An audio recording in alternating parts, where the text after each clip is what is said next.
Hello and welcome to Analysing Avatar. This week we are taking a look at the fourth episode of Book 4, The Calling. But very quickly before we get into that... Oh no, oh god. I go wherever you will go. Were you preparing that? Did you see the title of the episode and go, I know, I'm singing on the podcast this week? Not while I was watching, but like 2 minutes ago, I was like, "Oh, it's called The Calling. I could sing The Calling." For someone who's not very particularly good at singing, and you'll have to forgive me if that seems rude, I think you are aware you are not good at singing, so I think it's okay. Yeah, you like to sing a lot. You really enjoy it, and I think that's really, I think that's really both adorable and tragic, like at once. Do you know what I mean? Like, yeah. Someone who loves something so much, but is terrible at it. You know what I mean? Yeah. I think that's completely valid. Do you know what I mean? It's just kind of like, It's like, it just, the human spirit. Like, I just love, someone just giving it a go because they really enjoy it and not because they're any good at it. Yeah. Yeah, and you not, will I jump don't on think I'm any quite opportunity. aware. I don't think I'm quite aware of how bad I am. But I am bad. Look, I'll be honest with you, mate. I've heard a lot worse, but I wouldn't say you're particularly good either, which is quite fun, and it makes me, it makes me laugh, makes me smile. You know what I am good at though? Pulling songs from the Callings discography. Adrian, oh Adrian. Oh, this is going to be a fun episode. Very quickly, on the subject of music, I live in the city centre here in Melbourne, and I sometimes have to deal with, not massively, occasional noises drifting up from the street. I'm 12 floors up, so I very rarely hear much from the street. But occasionally someone will do busking with a very loud instrument or large amplifiers, and it will reach. And you'll have to forgive me, listeners, if you can hear, and I don't know if you can, I can hear right now someone playing the piano. There's a busker down there on a like a keyboard with like massive amplifiers, and the sound is like, you can hear it all around. You could literally hear it blocks away. The sound sort of rising and it's hitting the floor. Now, I've shut the door to the balcony. It's faint now. I may have actually created more of a problem by making it a faint noise you can kind of sort of just hear in the background, but not quite make out what it is. That's what it is, if anyone can hear the sort of light jingling in the background or jangling. I will say, having gone out on the balcony and listened properly, they're very good. You won't get to experience that, listeners, because I've blocked it off as much as I can. But they're very talented, just poor timing. Do they take requests? So after we finish recording, because I'm going to have to dash, are you going to be able to take the mic downstairs and request wherever you will go? I could try. I very much feel like they'll either be gone. Gone. Yeah, they've already been at it for an hour. So if they're still going in another hour and a half's time, I'll be very impressed. But if they're still going, go on. If I was you, they'd be gone regardless of whether they were there or not. Because, there's no way of checking. So I'd just be like, yeah, they were gone. Even if they were right in front of me, I'd be like, yeah, no, they're not there. Sorry. Look, Chris, that I joke over my own, pride or embarrassment any day. And there is nothing funnier to me than the idea of me going down there and getting them to play the Calling. So I will go. I will look. First thing I'll do is stick my head out on the balcony and check they're still there. But if they're still there, I'm running downstairs. Anyway. Nice. These are the moments. These are the times. Let's make the best time of our lives. Anyway. A lot of people don't know that they had other songs to Wherever You Will Go, Dan. But, I'm glad you're here to represent them. There's one person listening. There's one person listening going, yes! You tell them, Chris. The Calling were great. Right, let's actually talk about this episode of Avatar. So for those who do not recall, this is the episode where Iki, Milo, and Jinora go on their big adventure on... Is the bison called Uki? This one Uki? I can't remember. I get the bison names mixed up of the modern bisons. Anyway, they go off on the bison, big air bison, to try and track down Korra. And they have a sort of classic Avatar sort of adventure where it's three young people having like a disagreement and being very childish about it, and then coming together to learn that they work best together in order to find Korra. the episode ends with them finding Korra. Alongside that, we get shots of Korra, or scenes with Korra, I should say, with Toph, sort of learning to get through her psychological stuff. Now, I have a lot to say on one element of that plot, I think. I'll say I have mixed feelings. Still not sure where I land on that element. But we'll come back to that. Let's start with the general thoughts and maybe some of the unrelated thoughts to that, and we'll get to that a little bit. How did you feel in general, Chris, watching this one? We thumbs up? We liking it? Yeah, I think on reflection, I had some specific thoughts about one thing. Might be the same thing as you. But in general, I mean, when the episode first started, I was worried, Dan, because I was like, are you telling me that we've just had a Toph cliffhanger and now we're not going to deal with Toph? Like, I had visions of it being like another different quest episode where we just focused on different characters. And especially after just seeing Toph again, I was not up for that. So, to be fair, we had a reasonable amount. We had a reasonable amount of Toph last week in the coronation episode. We had her training Korra last week. True. Yeah, because the Toph cliffhanger was 2 episodes ago. Oh, sorry, that's me getting confused. Apologies, listeners. We've had I think it's been about a week and a half since we recorded and watched, so that might be me getting confused. And it's like 6 a.m. So apologies. So in that case, forgetting that, well, no, that's I was confused when I watched it, and that's how I felt. So I was but also the feeling would be valid either way. Like if there wasn't a sufficient amount of Toph after we set Toph up, and we did, we would feel robbed. So I'm with you on that. Yes, for sure. So I really enjoyed that it was still balanced. I enjoyed the plot. I can't sit here for 4 seasons and be like, I want to see teams. I want to see Team Avatar, and we kind of get a version of a Team Avatar here, as you say. So, I'm going to enjoy that. I can't not enjoy that. I thought it was quite balanced. I thought we delved into all 3 characters quite nicely. I enjoyed it. I thought it was a nice breezy episode. It went by quite quickly, and that's from someone that watched it at 5:30. It kept my attention. Like if an episode's a bit dodgy, I'm going back to sleep because it's 5:30 in the morning, and I didn't do that, which I think is a good reflection on the episode. So my one thing, and I feel like it's going to be similar to yours, is so there's two kind of elements to it. The headline element is, well, if I was to say to you, Dan, what was the spark? What was the moment? What's the exact thing that got Korra? What's the exact realization that got Korra through that and made her able to bend the metal out of her? Because I'm not so sure it's that clean cut. And also, this show has done some remarkable, amazing things.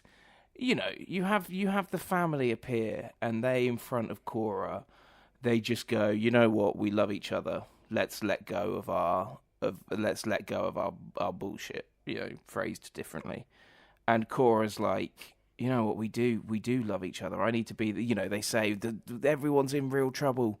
Everyone needs you, and she's like, I don't know if I can do it. And then they let go of some stuff, and and she goes, shit, you know what, the people that I love need me, and in order to be there for them, like these guys are there for each other, I need to let go as well. And then she male bends and lets go. Like the show has done enough brilliant things and enough brilliant writing, and I'm not saying what I just went through what is brilliant writing, but what I'm saying is I felt those 2 plots could have merged a bit better, which links into my feeling of the Korra plot, the conclusion of that feeling a little bit rushed. And for a show that has delved into mental health and these kind of things so brilliantly in the past, and for a show that has interwoven plots so brilliantly in the past, I was a little bit at the end. Not particularly.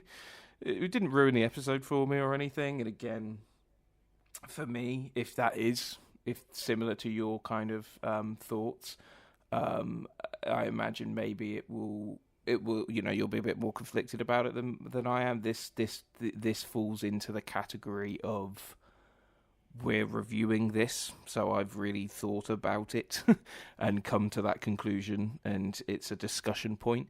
It very much falls into the category of if I was just watching this one after the other, I don't know how much I'd have taken it in, noticed, cared, and all of that sort of stuff. But that's not the context of which we're reviewing it. So I did sort of go over that element as such, because of that. So yeah, what did you think? Am I right? Is your thought? Are your thoughts connected to that? Yes. So I'm very conflicted about Korra specifically in this episode, because I think the previous episodes set up much more interesting reasons that Korra was blocked than just needing to let go of the past and her fear, which is a real thing. That is a real thing people sometimes need to get over. There are people who their struggle is their fears and their thoughts dwelling on the past, and mentally learning how to move forward and focus on the future can be what can pull them out of maybe a depression or some other sort of mental health issue. It's valid, absolutely valid. But the previous 3 episodes, well, 2 really, Korra wasn't in the first one, but the previous 2 episodes have been very focused on 2 potential elements of Korra that I have found very interesting. One being, from last week, the implication that Toph made that she was maybe enjoying being free from the responsibility and pressure of being the Avatar, and subconsciously was stopping herself from bending out that metal. Because she wanted to stay just a person in the world for once, when she wasn't famous for the Avatar, had all these responsibilities, felt like she owed everyone all of herself. But also, that was all mixed up in her feelings that she maybe wasn't needed anymore, and that hurting her ego, an ego that's grown since she was a child, because she was told or figured out she was the Avatar at like the age of 4 or whatever. And I found all that really fascinating and complex, and I thought it was handled beautifully in the last few episodes, because they used both outright text to hint at that stuff, but then used a lot of subtext to sort of fill it out. And I admit, to a degree, some of what I'm talking about there, when I'm talking about what the last few episodes said about Korra, is my interpretation of the stuff they've been laying in. And some of it is just outright was said. Like Toph literally said, that maybe she didn't want to bend that stuff, or maybe she enjoyed not being the Avatar. That was outright said. My further implication, me going further and reading more into that beyond that, about she had it since she was 4, that responsibility, maybe not outright said, but the yet previous episode definitely laid out when she was talking to her dad that she felt like she wasn't needed by the world anymore, which also implies all the ego stuff. So it's been there. It's not been there. So for this episode to roll around and to go, well, release the fear of those you fought in the past, feels very shallow and unsatisfying. And I think the reason I'm conflicted is because if that is indeed the end of it, I will be annoyed. But I'm also aware I'm watching a heavily serialized show, and this is just another step on that journey. And maybe letting go enough to lose the metal doesn't mean she's sort of sorted out her feelings entirely, right? Maybe there's still a lot of stuff for her to work out. There are still, 9-10 episodes left in this season to handle that stuff properly. And maybe that's what's coming. And I tied in the removal of the metal to her sorting out her mental state maybe too much, and there's still a lot of work to be done. No, I think the episode last week did that Like, and Sure. I know I've implied I can't really remember the episode last week, but I definitely remember that. It absolutely, like, Toph tries to bend it out, and she has all these, flashbacks of trauma, and they have those discussions where she's talking about the fact that the world doesn't need her, and the feeling of how people think they're comforting her, but by saying that they've got this and that the world's fine, but actually that's not comforting her at all. Like that's in the text, that's in the episodes. I don't think that's you putting too much weight on that. The scripts have done that for sure. Yeah. So, but I guess my point is, in terms of criticizing it, do I criticize this episode for seemingly resolving it without resolving it? Oh, she got the metal out, tick, she's better, because the implication was the metal was tied to her emotional state, and her emotional state needed to be sorted out before she could remove the metal. Or am I going, okay, the metal's out, she's over one small hurdle, but she still has a lot of her thoughts and feelings to work out. That conflict of ego and sense of lost self, because she's been tied up in the figure of the Avatar rather than Korra for her whole life. Who is Korra? I don't think Korra knows. Korra has been the Avatar for her entire life. She didn't have the luxury of being anyone else first, the way many previous Avatars did. I think that, if my memory serves, generally speaking, the way they usually tell an Avatar is not till they're sort of like 15, 16, I think. And that's when they go off on their journey to learn all their elements. Sort of be a complete Avatar, I don't know, by the age of sort of like 21, 22. I think that's the kind of ideal way for an Avatar to learn. There have been many anomalies over the years. Aang had to be told early because war was brewing. Kyoshi had a very turbulent... reading the Kyoshi books, I do recommend anyone who hasn't and likes this world. They're great. Kyoshi has an absolutely fascinating journey to becoming the Avatar, unlike anything I could have even imagined. So I really recommend people check those out if they're interested. They're great. And I think, but other than those two, a lot of the other Avatars, like Avatar Roku, Avatar Kuruk, I assume Yang Chen, the previous air-bending one before Aang, so 4 before Aang, 3 before Aang, they all seem to have had that thing where they grew to about 15, 16. Then it was, you're the Avatar, congratulations. They'd already got a sense of self. Korra never had that. And I think...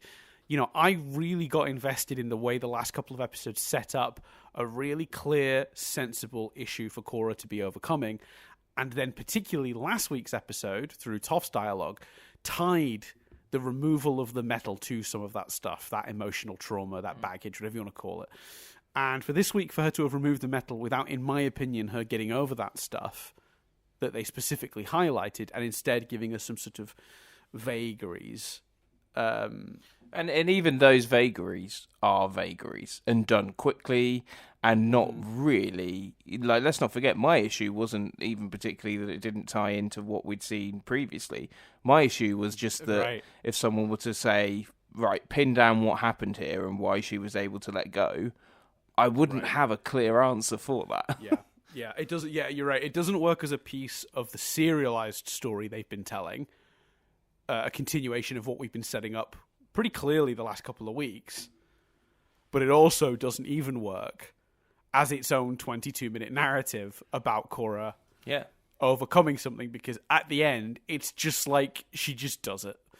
Someone gives her vague words about letting go of the past and fear, and she just does. And it's like someone get over it, and she went, okay.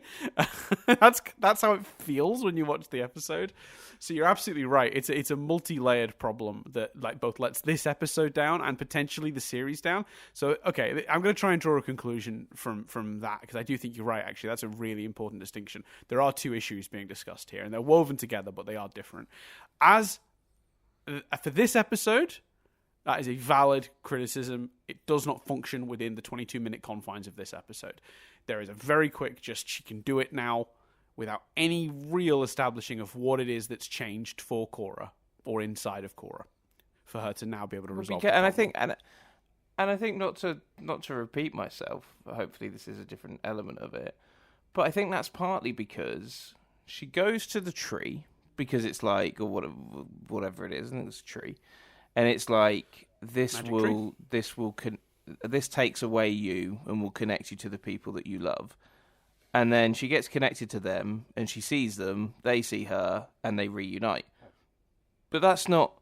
The problem she was facing was not, and was never, I don't know where my family are. I can't... She was running away from them. If anything, seeing them and them suddenly being there should be like, oh shit, you know what I mean? The people I've been hiding from have caught up with me.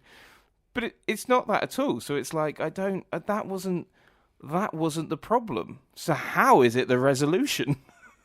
You know? Yeah, that is. I think. Yeah, it's very frustrating. It just doesn't. It doesn't gel with anything that's come before it, and it doesn't really work within the context of this episode. And I'm scratching my head as to it. And actually, I think I'm going to do something a bit different here, Chris, because I chose this week's feedback from last series to be related to this, faintly. So. Would it be... I'm going to break all the rules? I guess it's our podcast. I can do what I like. Do we do feedback from the series a little earlier this week? Yeah, sure. You want a little jingle, Dan? Oh, absolutely. Mate, I would love a jingle. I know for you, it's like 6:30 in the morning. And for listeners out there who don't know, we should all appreciate when Chris can pull this stuff out of his ass at 6 in the morning. I tell you what, if I'd have woken up at 5:30, watched episode of Korra, and now less than an hour later from waking up was being forced to do a jingle, I'd be, 1, shit at it, 2, grumpy about it. So I just a second to appreciate Chris for trucking through like an absolute hero. Yeah, but I think there's inspiration to this one, and I think it'll be, you might be able to tell where that inspiration comes from. So it's not completely original. Okay. Yeah, I had a feeling this might be where it's going. Yeah. It's time for feedback. It's time for feedback of the week. It's time for feedback. It's time for feedback of the week. Hi, and welcome to Feedback of the Week. This is feedback from last series. For those who don't know, you're new to the podcast. When we record these in advance, it means we don't often get to respond to listener feedback, which makes me sad. Makes me a sad face. And what makes me warm and fuzzy in my tum-tum is getting to reply to those feedbacks. It's a strange sentence. I'm not going to say that again. I enjoyed it. I think Warm and Fuzzy in My Tum-Tum is the name of Fall Out Boy's next single. I actually think it's the name of one of the members of Fall Out Boy's new band. So essentially what we do is, like, while we're now doing book 4, we're reading feedback that we got across book 3 that we didn't get to see at the time. So this is a piece of feedback comes from someone called Shy Monkeys, who left this comment on our YouTube video. And if you want to do the same, youtube.com/nothingbutstaticuk. Find any old episode of this podcast on there. And leave a comment and we'll cover it. So the book 4 comments we're going to do in a special bonus, just purely feedback, going through listener feedback episode that we're going to do, sort of once this series is finished airing. So keep your eyes and ears open for that, and leave any feedback you can or are interested in to be covered in that. It's a bit of a long one, but I'm going to read it out because I do think it's kind of relevant to this, because my thought, Chris, and keep this in mind as I'm reading this, is have we reverted to older form here? Because this is a comment relating to Korra's character and the differences between how she was handled in seasons 1 and 2 and 3, and then in 3. So this is from Shy Monkeys. It's a great comment, by the way. Thanks for getting in touch with us. I think what frustrated me about the first 2 seasons of Korra was that I never felt like Korra was getting challenged all that much as a character. There'd be some gesturing at it, but the first season ends with most of her assumptions being right and never really being challenged on an emotional level, and just giving her airbending without feeling like an earned character beat. The best season 2 has to offer is her getting tricked before it ends on a physical, spiritual brawl. I might have misread that, sorry. It ends on a physical, spiritual brawl. Both seasons had a great idea of challenging her character with aspects of being the Avatar she wouldn't be good at due to her personality, airbending, and spiritual elements, but it feels like the show fumbles at having her actually be challenged and overcome those difficulties through her character. Might be a result of the limited episodes and having to reset each season due to not knowing if they get picked up for more, but it still never felt great. Season 3 makes up for it a lot. For a lot of that, so much more exploration of her character flaws and limits, and ending her in a place where who she was as a person has been torn down, and now she has to figure out where to go from there. I really wish it had been more spread throughout the show, but I'm really satisfied with the way Season 3 tackles things. So my question to you, Chris, with Shy Monkey's comment in mind, if Season 1 and 2 had good ideas of things it wanted to challenge Korra with, but never actually challenged her in the end, she just sort of leapt over the hurdle without the show ever actually...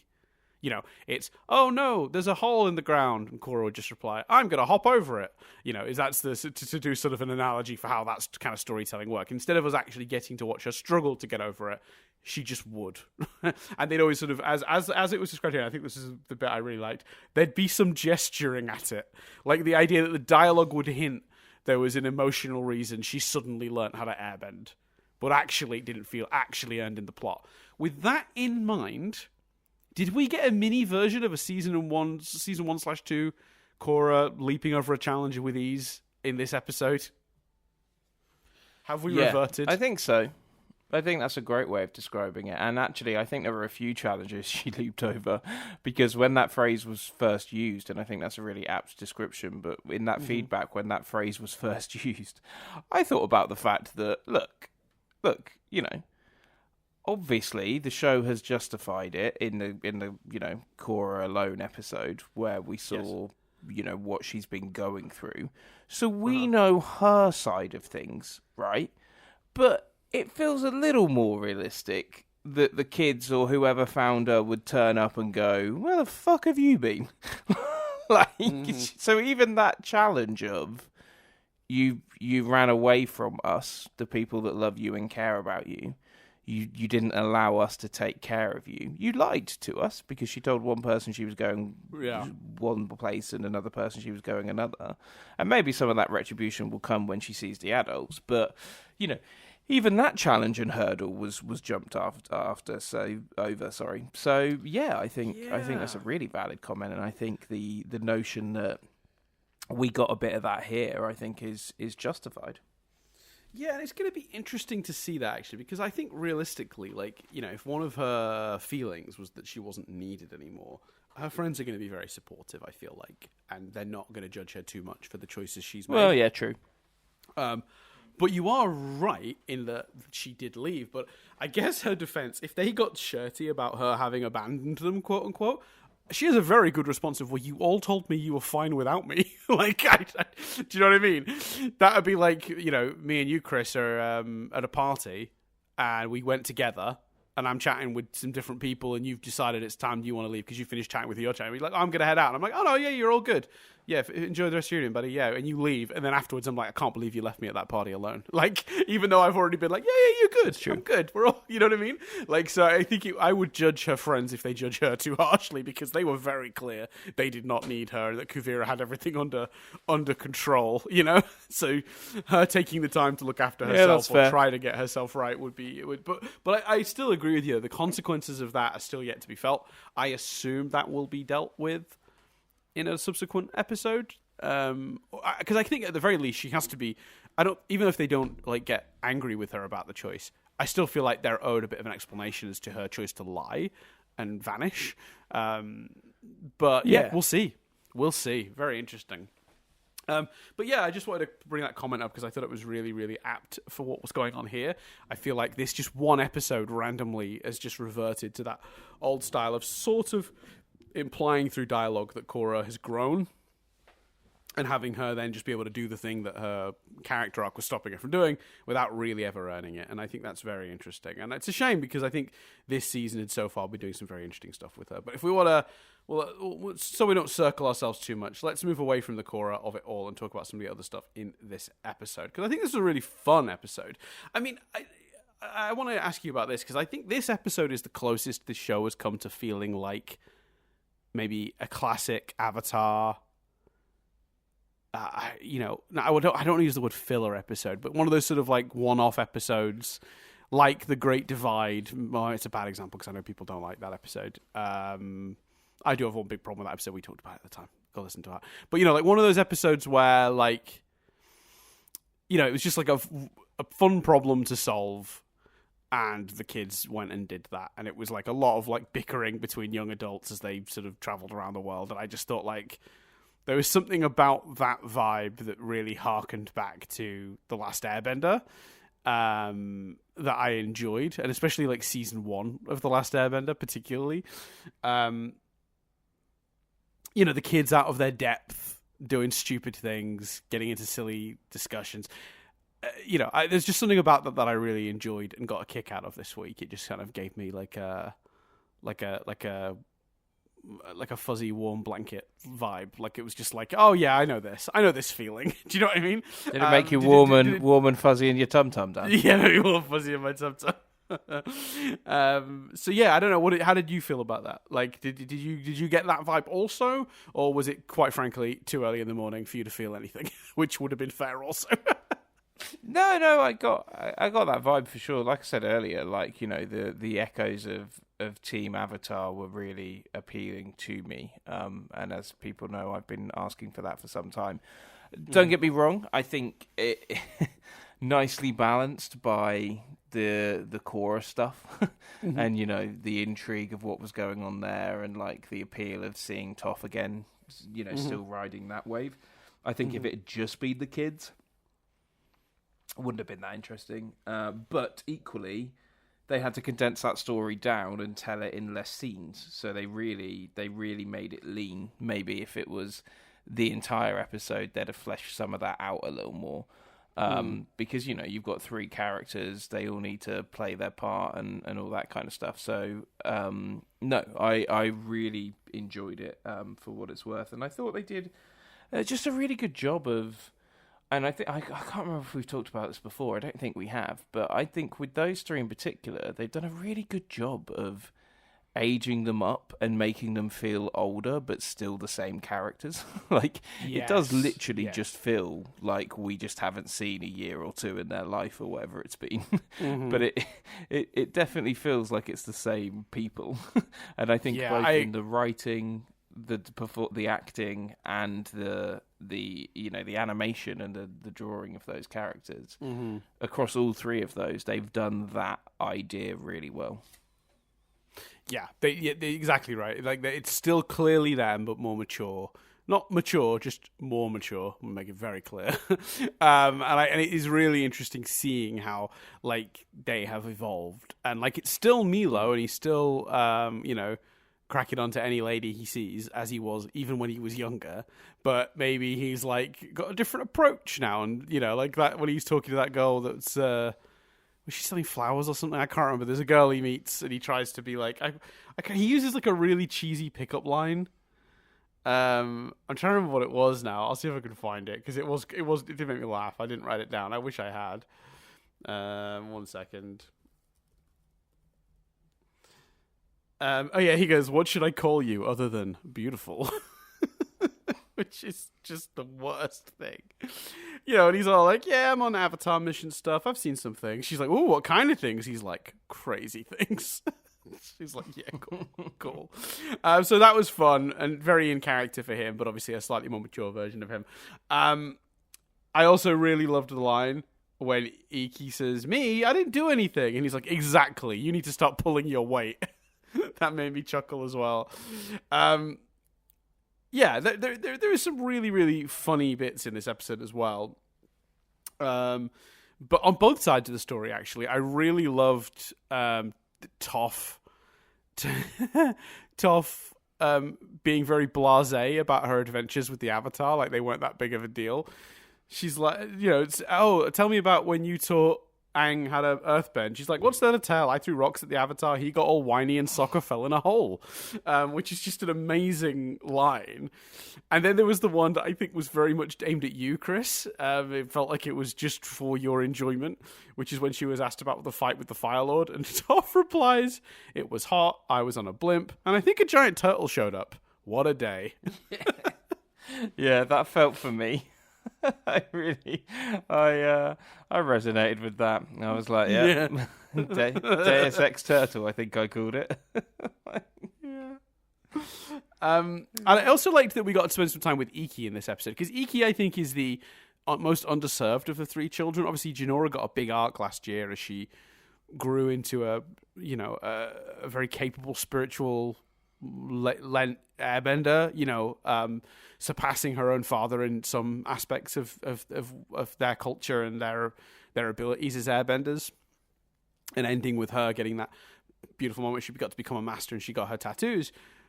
Milo has obviously been front and center a lot because of because of the way they've sort of made him a comic relief character over the years. So I think Iki has always felt the least, I don't know, she's just got the least screen time, basically. She's she is literally the middle child and figuratively the middle child in the storytelling. So to give her a sort of side adventure, for those who don't remember, Iki wanders off to try and find food, gets kidnapped by some Earth, some of Kuvira's Earth sort of nation troops, or what did she call it? Earth Empire, she called it, troops. We get an actual hint of the wider world implications, by the way, which we're going to come back to, because I found that fascinating, and it's especially exciting considering the name of the next episode, but we'll come back to that. There's a hint of where things might be going this season, and it blew my mind that they were so open about where this was going, but we'll come to that in a second.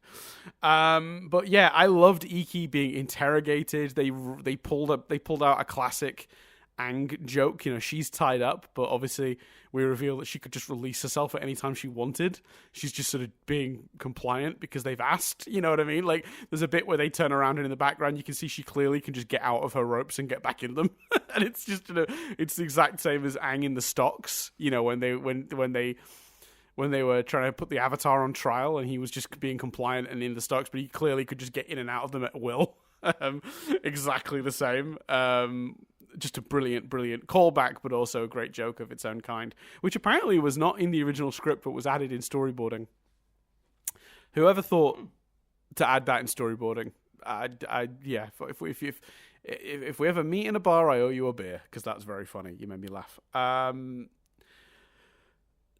So yeah, I liked all that stuff, and I really liked it was nice to see these writers tackling kids falling out with each other again and being a bit obnoxious, because I've realized as well some of the teen angst drama from the first season of the show that's gone away as the characters have matured, as the show has moved on in the years, was actually maybe the problem with some of that stuff was that it sat firmly between the two states. You accept these petty disagreements from literal children more than you do from teenagers and young adults who you think should start to know better. I think it's cute and charming when children do it. It's absolutely irritating when teenagers do it. And I think maybe that's why some of the teenage angst that came out in the first couple of seasons of this didn't do any favors for the characters. Whereas, Aang was as obnoxious as anyone could be in season 1 of the show, but you gave him a pass because he was a child. Do you know what I mean? And it made me think of that because we were back to that sort of stuff here. Milo's being an absolute terror this entire episode. He's a real brat about everything. Yeah. But you don't hate him. You just kind of like, children are the worst. Do you know what I mean? Yeah. So you and that's you saying this. You have consistently hated Milo. Yeah. Right. And they even make a joke about how he's how his stick is normally just farting at inappropriate moments. And my note on that was his entire shtick across season 1. So I'm glad they've changed it now. And they have changed it now. Yeah, he said lots of funny things. In the way that the turtle was for me, I felt like that line was for you. Yeah. I was like, they thrown down a bone there. Yeah, they covered my criticism. So I actually really enjoyed this episode purely for just watching those three go on a little adventure. I thought the wrap-up was, like Korra's wrap-up, a little quick and shallow. Oh, it turns out we all contributed something, because it was Jinora that helped us, really pinpoint Korra down. Iki was the one who found out about this forest from Kuvira's guys. I wouldn't, Iki wouldn't have been in that position if Milo hadn't been a real prick. So I'm just like, I don't know if we're calling that Milo's contribution. Do you know what I mean? I mean, look, like it's. I'm willing to go with, and Milo had the determination and kept us, motivated by being hard on us. Sometimes would have been better than just. And he annoyed me so much, I left, and that's how I found out the information we needed. It's like the episode isn't even making an effort to justify how Milo contributed. And even as a viewer, in this case, I would have been able to find a better way to, characterize Milo's contributions. Because for those who don't remember, the episode ends with them learning that they all contributed something. But the thing Milo contributed was being a shitbag, was being a terrible person and driving Iki away. I just didn't try a little harder. Or at least reframe that. It just felt like the last 5 minutes of this episode, or 4 minutes, or whatever it is, just felt a bit. I hate to be a dick, but it just felt like the first pass, didn't it? Just felt like the first draft of the script, and then it somehow became what they put together. Yeah, no, I agree. So, I mean, let's talk about the. Well, actually, no. While we're on the subject of the kids, Nadia had a note that I thought was interesting, and I thought I agreed with it, and I thought about it, and I think maybe I don't, and I'll see what you think. Nadia pointed out: is it a bit weird that Tenzin sent his 3 children off to travel the world to find Korra instead of adults, and any adults, not even necessarily him, because you could go, he's busy. Some adults, any adults. The difficulty is... It's a big important task, this, Chris. Huh? It's a big important task. Assign the children it. Yeah, the difficulty is it feels like the script kind of knew that, and that's why... And I felt that way at first about them going, and then when they have the line... Well, Granddad went off at this age. There's nothing different to what they're doing. I kind of went, oh yeah, no, they're right. That's fine. But they weren't sent off specifically by a parent. Do you know what I mean? It feels like their circumstances forced them into it way earlier than otherwise would have been acceptable. Yeah, I agree. Yeah. And the grandmother sent Katara and Sokka off, but they were older. Tenzin is literally sending, and Aang was the youngest, and there was no one to send him off. Tenzin himself is literally sending his youngest child off on this mission, and yeah, it does feel a bit odd. But then equally, he's made Thingamajigger an airbender, and made her.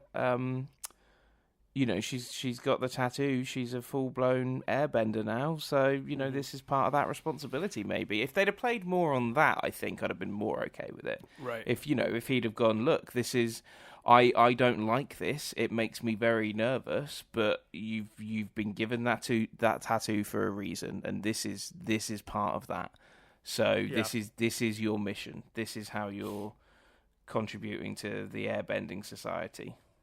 Fly, whatever. Yeah, I 100% agree, and I think that's really interesting that you hit on that, because that's exactly where I landed. So when I said earlier, when Nadia made that criticism, my initial gut instinct was absolutely agree. It seems insane he would do that. He's been shown to be a bit of a nervous Nelly and a sort of a micromanager as it is with the way he handles, particularly his children. But he was also like this with Korra, not wanting her to take unnecessary risks. That was the way he was training her. So it felt almost out of character. The conclusion I came to was, even though they don't outright say it, and this is, and I will make this very clear before I say it, outright fansplaining, because the text of the episode fails to hint on this, and I think this is what you touched on. A stray line would have helped this massively, in truth. But I think this is a statement, and is probably intended to be a statement, on how far Tenzin has come.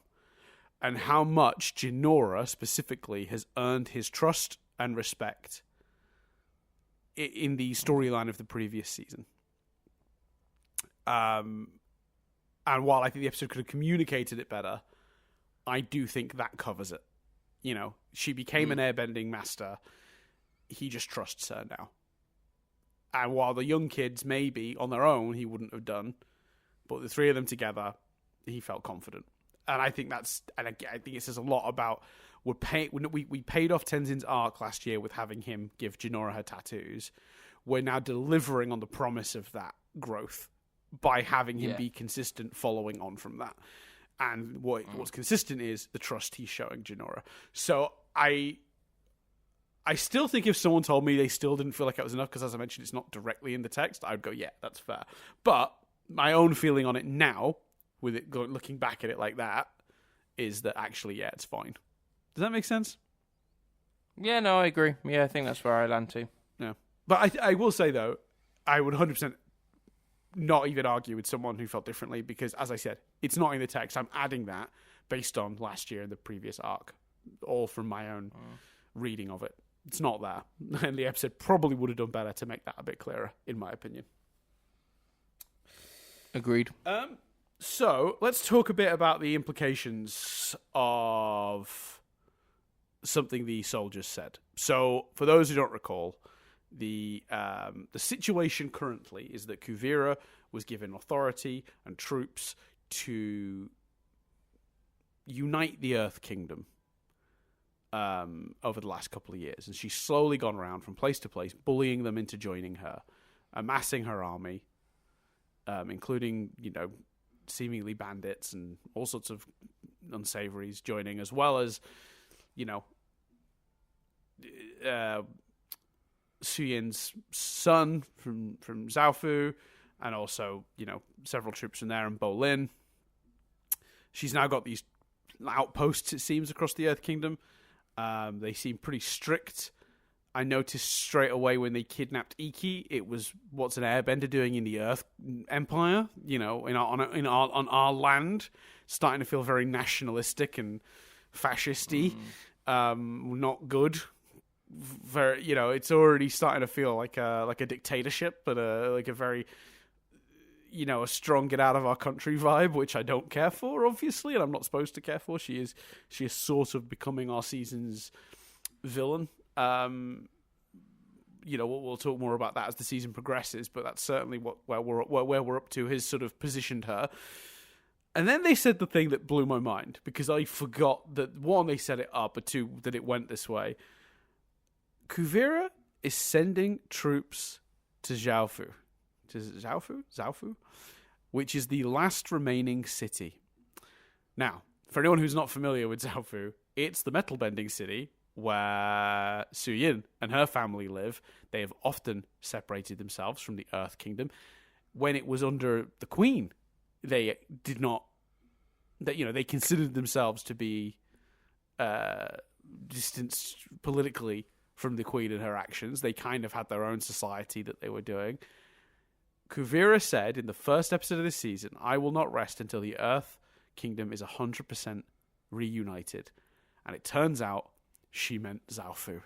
Zaofu, the fortress of metal that was described as one of the most impenetrable places on Earth. I mean, Zahir got in there pretty quick when he wanted to kidnap Korra, but we'll forget about that. Let's put that away for a minute. Maybe that was a mistake, but whatever. It's fine. He got in. To be fair, he had help from an insider, to be fair. But as if Kuvira wouldn't have insiders. She's from there. But anyway, different issue. The idea... Yeah, and it also still counts as penetrating it, doesn't it? Like, regardless of... Yeah. Yes, he had help, but that's, he managed to turn someone and get help. Yeah, right, exactly.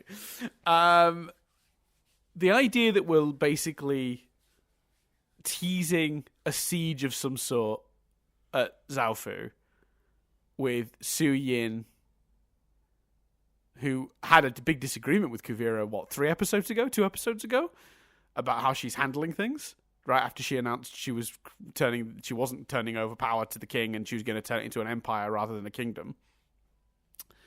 The idea that there's going to be some sort of siege to bring Zaofu under her control. Zaofu. It's a hard Z. I've got it. Zaofu.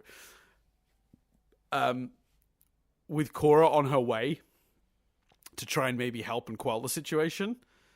That's a very exciting setup for where we're going next. Like, that line of dialogue, I was like, that is the single most exciting thing you could have said for where this storyline is going. And it was like this weird little, very quick throwaway line from, like, one guy who was actually more interested in the food he'd just found than the thing he was actually saying. But anyone paying attention will have picked up on that line and understood the implications, and I think that's really fun. That's a great way to do foreshadowing of where the story's going without making it too ominous and put too much emphasis on it. I don't know. Am I right in thinking that maybe that would have, like, potentially, like, been not considered for someone watching it a bit more casually? Do you think, Chris? Like, do you think if someone was just sort of plowing through this, that line would have gone completely, not by them in the sense of not hearing it, but not really considering the implications of it? Well, I feel like your question is, did that line wash over you, Chris? And therefore, could it have washed over someone else? I mean, you can read the question that way. Not necessarily how I intended it, but it did occur to me that if you watched it at 5:30, I don't know if I would have picked it up at 5:30 in the morning, but that no. In general, how did your experience sort of match that, or if it didn't, do you think someone could have that experience? Well, yeah, it washed over me, so I would have thought it could, wash over them. In general, though, I thought those two characters. It's actually probably, I'm going to sound like a dick here, it's probably the best bit of writing in this episode, because how they managed to make them threatening and then comic relief and then, like, seemingly quite caring and like they were gonna like actually set her free, like how they did all that with those characters in such short time is a bit of a magic trick.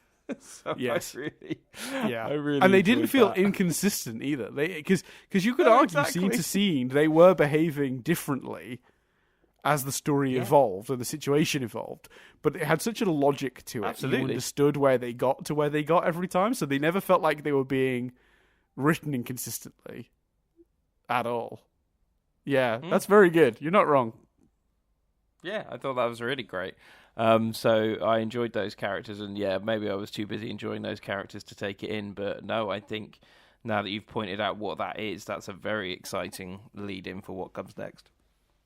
Yeah, and I do like how subtle it was, because, I mean, I guess the reason I was really pointing that out is, like, even if you'd clocked it, watching it with a review in mind, I feel a casual viewer wouldn't necessarily pick up on the implications of that sentence. But I really liked it, and I'm very excited. And as I've pointed out, as we've reviewed this series, my memory of some of the larger... some of the more details of the plot and the way the plot shifts as we go forward are a bit a mystery to me, because I don't 100% remember this season with the sort of same sort of level of accuracy as I do seasons of Last Airbender or the first couple of seasons of this. As I talked about in the past, like I every time a new season of this aired, I sort of watched the previous season, which means like the later into this show we are, the less I've seen the episodes historically. So because like when season 1 aired, I watched season 1, but when season 2 aired, I watched 1 and 2. When 3 aired, I watched 1, 2, and 3. So every season I've basically seen less than the season before it, if that makes sense. I assume I've watched this since it originally aired, but I cannot tell you when. It's been a while. I'm sitting here excited about where this is going. I can't remember. I don't remember where this goes. I remember the broad strokes, and I remember our ending point. I remember the sort of quote unquote, like not quote unquote, like the North Star of this, like the goal, the thing we're heading towards. Like, I know the broad stroke of the direction of the season. I cannot remember the journey at all. So yeah, excited to figure out and see where that goes. I had a couple of other... Have you got anything particular you wanted to cover, or we just do a couple last quick notes? And well, and this isn't me being like, it's difficult, because this isn't me. I don't want this to come across like you've spoiled anything. But are you saying that you were happy with what they explored with Toph? Suggests to me that she's got to be coming back. In order for us to then look at her relationship with her children, because I want that. Like, Sure. I really want that storyline. So I hope she returns as well written as her ending was here. Because I think the Toph stuff was well written as well this week. Yeah, I want more Toph, Dan. I don't want this to be the only Toph because I just think we have her daughters. We know of specific storylines and character challenges they face with each other because of Toph. You've given us Toph. Throw Toph into the mix there and let's explore. So I hope we get more Toph for that reason. I, for obvious reasons, will not comment on whether she does come back. But I was satisfied. I stand by that statement with this season in general. But I did how they handle Lin and Suyin and their relationship with their mother. I'm happy with. But as you know, we're very likely heading to Zhaofu. So Suyin at least is going to be a big player in what's about to transpire. So. There's room for Toph's offspring to be heavily involved in what's coming. So I'll let you infer from there if you want. But I remain satisfied by this season when I say it. I won't adjust that statement. I think that's right. So we'll see. Maybe on this viewing I won't feel as satisfied. Maybe on this viewing I'll be like, "No, shit, terribly handled." Hopefully not. Hopefully not. But I remember on my original watching being very pleased with it. So very quickly, just to cover on a couple of other moments that I thought were interesting. I liked, but also found interesting, Toph's analysis of Korra's villains and what they wanted. Amon wanted equality. Unalaq wanted the spirits back. Zahir wanted freedom. And then she said, those guys were totally out of balance and they took their ideologies too far. I don't know how I feel about those statements. And they followed it up with an amazing joke, which is her saying, "Dear Lord, you avatars sure need a lot of hand-holding lately," which I thought was a great line. She didn't say "Dear Lord," but like she was like, "You avatars sure need a lot of hand-holding lately," which I thought was an amazing line. I think that's in danger of feeling a bit shallow as a sentence too. They were totally out of balance and they took their ideologies too far. That is one way to put it. Unalaq wanting to destroy the world and the Avatar, Zahir murdering the Queen. I feel like maybe they did take their ideologies too far. Good observation, Toph. I don't know if that feels like sort of a shallow, vague thing to say. That sounds on the surface level like it, is potentially very meaningful. But I think when you think about it too much, it doesn't really mean a lot of anything. What does she mean by they were out of balance? Like they. So the implication here is that Korra has not been in balance. The season is called Balance, right? And that Korra needs to achieve some sort of balance, and that what separated her from the villains is that they weren't in balance, and she can be. She isn't now. Does that mean she's a step away from being a villain? Like I don't know. If it's one of those things that falls down the minute you think about it too hard, I think. So I don't know. Yeah, I kind of mixed feelings on that because I think Toph said some pretty clever stuff last week, whereas in this week I feel like not so much. But I don't think it's Toph. I think it's the script. The script for the entire episode just felt like it needs a couple more passes. Doesn't mean I don't enjoy it, but I think there's the common theme of all the critiques we've had of it can be boiled down to that. Maybe it means that what they wanted, meant sacrificing or killing and therefore wasn't balanced. Maybe. Or they weren't balanced enough to understand that this is a big jump, but in the world, to acquire the things you want, whether it be equality, the spirits or freedom. You need to consider the other people. It's not balanced. If the world isn't balanced if one person gets what they want at the expense of everyone else. But what's that in relation to Korra's situation? Do you know what I mean? Okay, if that makes sense as a sentence, we've made it make sense. But then, why is that relevant to Korra right now? Is Korra doing that? I guess you could argue, maybe, is by choosing to ditch being the Avatar and sort of lay low, is Korra making a choice at the expense of the wider world or something? You could sort of say like that. I don't know, vague, but maybe that's the link. I don't know. I found it a bit, I found that a bit wishy-washy, personally. I'm becoming very sensitive to wishy-washy over the last year or so. You know, when something is in a movie that's just like, it sounds good on the surface, sounds like it's deep and meaningful, but if you actually think about the words being said, it's basically like someone threw darts at a board of generic words. Like, you know what I mean? They were out of balance. They took their ideologies too far. They wanted equality and freedom. Like, yeah, all right. Okay. What does that mean practically about this situation right now? It's Bill and Ted all over again. The best place to be is now. The best time to be is now. All right, cool. The world is healed. Well done. Anyway. Yeah, I don't like wishy-washy dialogue. I just think that's the conclusion. Like, but what does that have to do with anything? What does the relationship between them healing have to do with Korra healing? Like, the entire thing. But I think, like you say, the pieces of the puzzle are there. I just think the script needs a couple more drafts, and then a lot of this shit is resolved.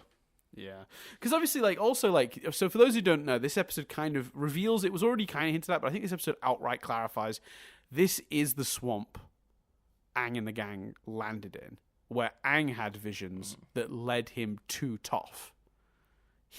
So everyone that was in this forest, Sokka had glimpses of Yue, maybe. Katara had visions of her mother. Aang had visions of a small child that was giggling, that was running away in a sort of like noble, like, high society like dress. And when he meets Toph, that's her life. She is sort of in high society. Her family were rich, if you remember rightly. They were like nobles in the Earth Kingdom. And it was Toph. That's who it had been. He'd had a vision of Toph before meeting her. So the idea that Toph, took root in this swamp, this same swamp that Aang had those visions in that led him to her. And this idea that, if you remember, the idea of that episode was that Aang connected. He was lost from Sokka and Katara, and he connected to the vines, and it helped him find them. And in this episode, Jinora and Korra's spirituality through the vines, through the swamp, connect those two together and bring them to each other. And that's lovely. But again, thin and not really dealt with in any way other than just that's a nice little nod to the thing that happened in the other show. So yeah, I don't know. It's kind of meaningless in the grand scheme of this episode. So yeah, bit of a mixed one, I think, this week. I had fun watching it, but I think on any analysis of any of the elements of this episode, none of it really lands like it's intended to. Even though I had a good time watching it, in the moment. And I'm going to borrow a thing you've said several times before, Chris, which is that if I just sat down and watched this and then moved on to the next episode, it would not have. It would not have stood out as being particularly broken or problematic or, not working in any way. It would have just been like, oh yeah, fun. Okay, it's a good way to bring Korra and the kids back together. She's got her powers back. She's back in the fold. Let's see where this goes. I wouldn't have thought to, but the second, it's a house of cards that tumbles at the very, very slightest of touches, and a bit of thought put into it. So yeah, it's a bit of a shame, really, because that has not been the case, I don't think, for the previous couple of episodes. They've all been quite strong. And have I think withstood scrutiny, certainly stronger than this one. So yeah, not my favorite episode, but still enjoyable. But yeah, not my favorite for sure. Yeah, I think that's a good point, and I think that's well summarized there. And I think I do say it a lot, but I think that really, really is apt here. It feels like we've criticized it a lot and really gone in on that, but that's for the purpose of discussion. Actually, if you're just watching the series, you wouldn't notice that so much because whilst... And I think the big summary here is the script needed a couple more passes, in our opinion. That's still a lesser crime than some of Season 2's episodes. So, Yeah. Oh, and one thing I was supposed to mention... one thing I was supposed to mention, but I didn't, very quickly. We talked last week, I think, about not really loving the idea that there was a physical metal inside Korra that was blocking her. We liked it better that it was a psychological thing. This episode sort of fixed that by being like, yeah, the metal is physically a problem, but you can't remove it until you get over your shit. So that is a good... Yeah, that works.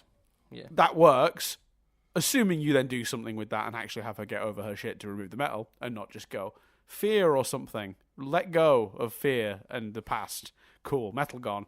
Because the episode really builds that moment up, and the music rises and Korra concentrates and the metal comes out, and it's brilliantly animated. It's very thingy, but yeah, it doesn't quite land because it doesn't feel earned, I don't think. But anyway, we're talking in circles now. Let's do some triv. Say the thing. Let's triv it up. I'm going to give you some trivia and a little shout out to Chris's neighbours who have now been woken up at 7:15 in the morning with Chris shouting "Triv it up." Anyway, Iki distracting Jinora by talking while she was trying to meditate is similar to how Aang was not able to cross over to the spirit world because Katara and Yue were talking about how much he needed to concentrate and distracted him. It's a fun moment from the end of the first season. Little nod to it here.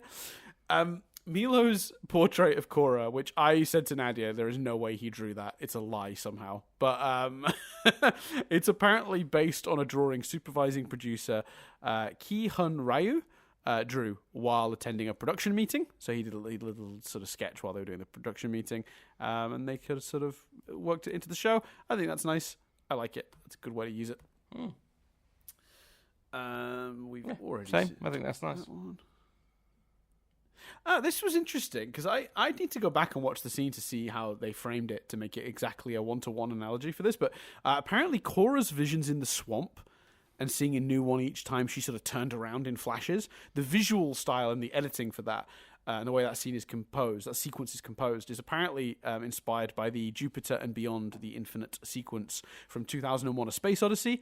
Now, I've not seen that movie in quite some time, and I don't really remember it matching up that specifically, but I'm just going to assume that's accurate, because why would you make that up? So cool. That's a good nod. It's been a long time since I've seen 2001. If someone had taken the time, though, to make that up, I'd fucking love that. Yeah. Just like, you know what? Yeah. I'm just going to put some fake triv on here about, and you watch them back and you're like, they bear no relation. Like, that would really entertain me. You're right. It's a bold one.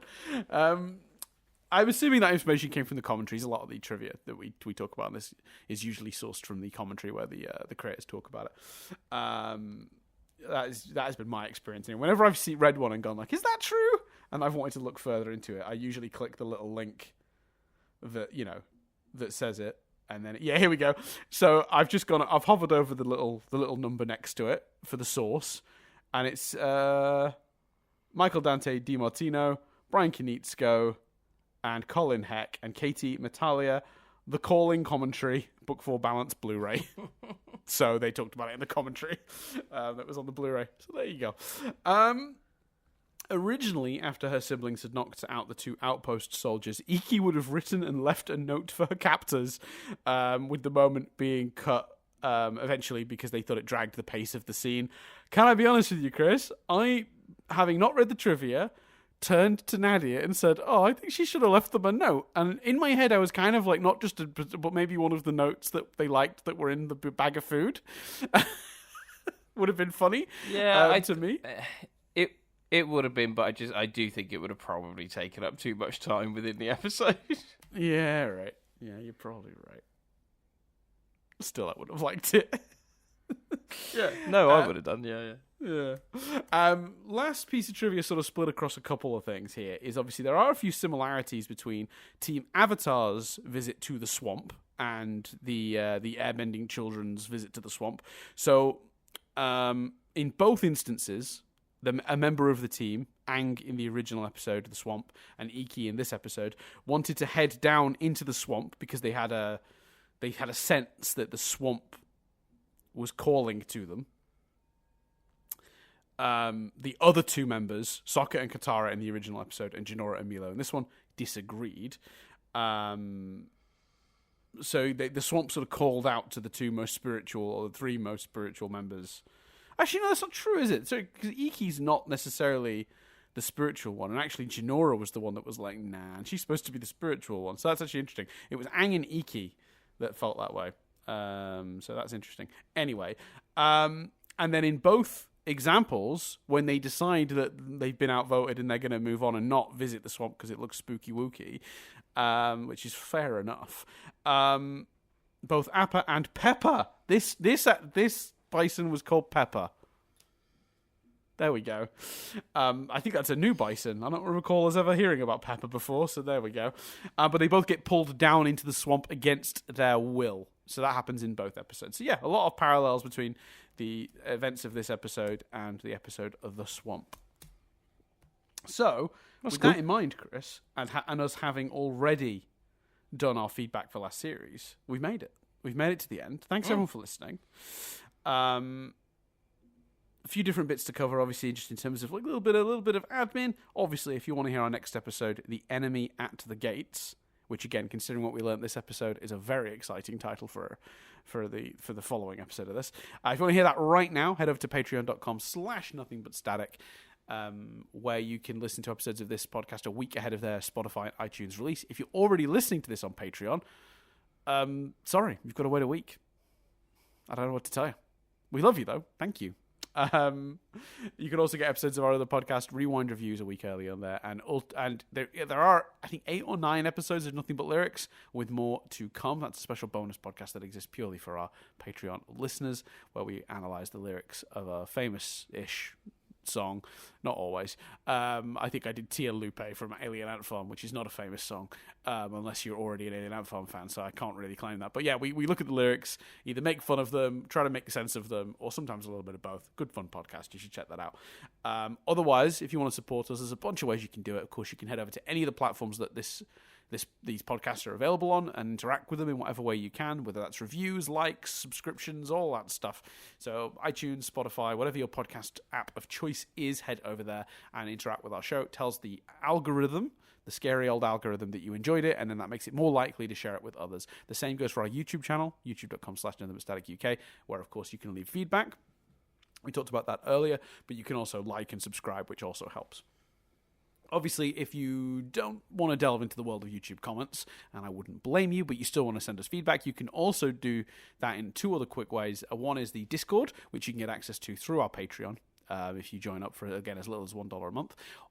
Or you can email us, mail@nothingbutstatic.co.uk. And then the final bit of housekeeping is, of course, go support Rapho. Rapho, it supplies the artwork of Appa at Sunset that we use for the podcast image. So if you're listening to this on Spotify and you look at that image and you think, that's a very nice drawing, you're right, it's a very nice drawing drawn by the brilliant Raphodraws, who's available on Instagram.com/Raphodraws. They also have a Tumblr, a Twitter, and a YouTube, and you can go and support them. They have a Redbubble account that you can get access to through launchlinks.io/u/Raphodraws. Rapho spelled RAPHODRAWS. You can go there and get their art on like mugs and phone cases and other cool stuff. And there's tons of art. It's not just Avatar related stuff. But yeah, Rapho, absolutely excellent artist, did brilliant work, and then was very kind enough to let us use it for our podcast, which I genuinely think has led to a lot of our listenership, because it does stand out. When you Google Avatar podcasts, let me tell you, there are a lot of them. And it's really nice that, because we have this brilliant piece of art, ours genuinely does stand out when you flick through. And through through no skill of Chris or I's, other than that I recognise that art would stand out. And I guess that is I suppose, ab thing I did. But in reality, a lot of the work, the heavy lifting, is really being done by that brilliant piece of art. So yeah, thank you very much to Rapho. And if any of your listeners want to help support us, you can go support Rapho. That tells Rapho how much we appreciate what they did when they let us use it. So there you go. That's all the stuff. I feel like I did that sufficiently, like succinctly this week. Oh, I think one of your best, Dan. Succinct but detailed and not rushed. Beautiful. I'm proud of you. It's only taken me 100 episodes of this and 300 episodes of Nothing But Static and 100 episodes of Fringe Observers and 100 episodes of Rewind Reviews. But I finally got it down. Boom. I kind So of that's feel everything. I feel I've let you down, Dan, by not singing more cooling songs throughout the episode. I apologize. I think you actually made my day better by not doing that. Because as much as I enjoyed the joke, I feel like you either had to do it an absolute metric fuck ton right at the end, like right throughout, because it's one of those things that would stop being funny quickly, and what you would need to do a lot more to sort of for it to loop back round to being funny again, if that makes sense. Or you do it a couple of times like you did. We get the joke, ha ha ha, the calling, and then we don't bring it back because you weren't willing to commit what would have essentially been about 10 minutes of delaying and holding up the podcast across the whole thing. I'm glad you didn't. Yeah, fine, fair enough. Yeah, that makes sense. I think that's all reasonable. Yeah, I'm glad you didn't. But you know what? Next week, Chris, what's the episode called again? It's called Enemy at the Gates. See if you can find if that might be a Fall Out Boy song or something. Yeah, or like a straight to DVD sequel for Enemy of the State. Oh no, Enemy of the Gate is an actual movie. Enemy at the Gates is a movie. Yeah, Jude Law, Ed Harris, Rachel Weisz. And it's got a soundtrack, Joseph Chris. Fiennes, Joseph Fiennes, Bob Hoskins, Ron Perlman. This is a cast, Dan. It is a cast.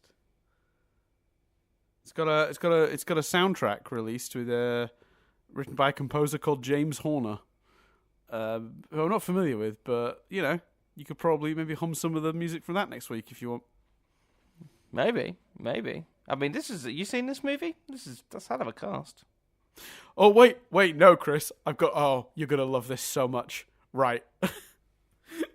There's an article here from January 2022 on NME.com.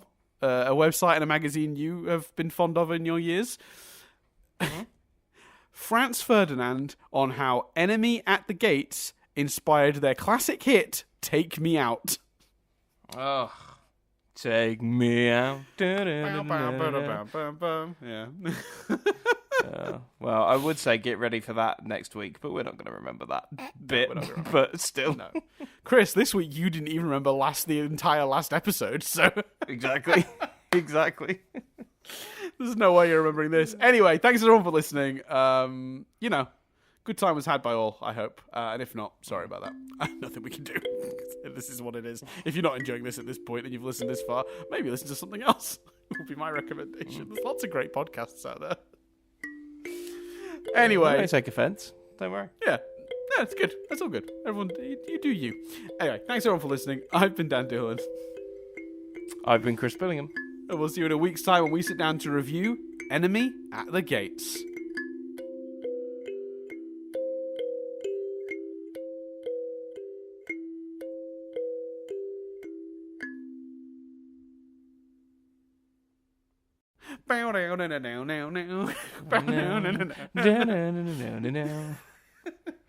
Take me out. If anyone hasn't heard that song, you should listen to that song. It's a great song. That's a brilliant song. Brilliant song. Mm-hmm.